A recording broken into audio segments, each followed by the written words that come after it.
it went out with a whimper. A thing that happened a billion times before, and that still goes on, but many ignore. The last humans. The last humans. The last humans.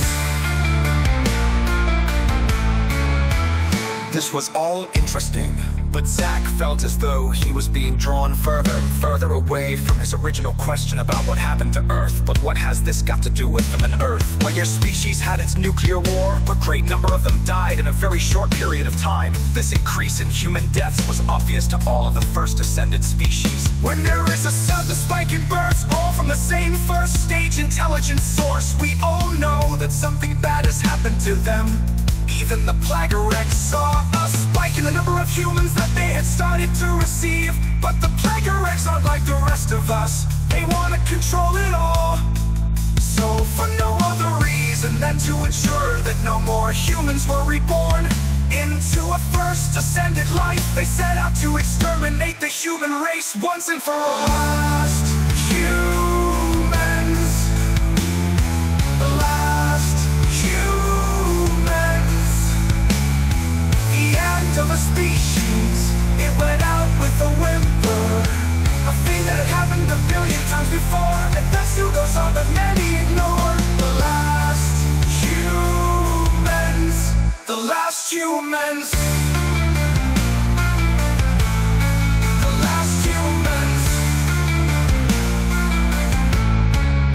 So we were easy pickings? Zach said. Yes, you were a simple mop-up operation for them. It makes no sense, Zach continued surly. They would want more former humans themselves. Depends on the caricatures coming from your species. If it is a species that sends very few consciousnesses to the Plaguerex, then they will try to end them. But when they see it, it's better that way. Better than feeding first stage intelligences to the other first descendant species. The simulation changed back to a picture of Earth recovering from its nuclear war. On the surface, the cities were being rebuilt, and the population had started to see the children of the next few generations.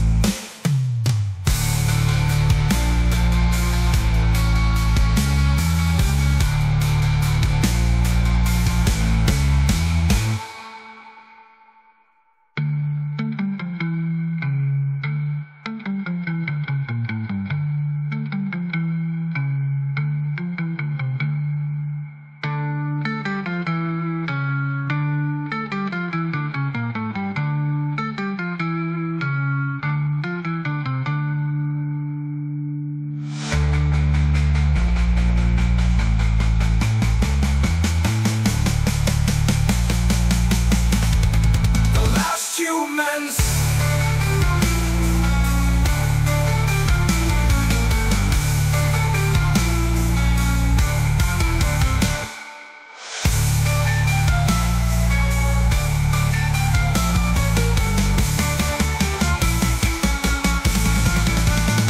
Then one of the huge black Plaguerex dreadnoughts appeared in the skies. It bombarded all of the vulnerable new human cities with heavy bolts of energy, killing almost all of the inhabitants. Then, with the remaining humans scattering about the planet in small isolated groups, the Plaguerex themselves landed on the planet. Zach was presented with a series of images of them hunting down the remaining humans. After a while, the images settled on a small log cabin in one of the remote forested areas of Alaska. There was one small family hid out in it. The father was in his 30s with a long beard, and the mother was small and thin, but roughly about the same age. Finally, there was their daughter, who looked about 4 or 5 years old. The snows of winter had started to fall outside, and the family huddled around the cabin's fireplace, trying to keep warm.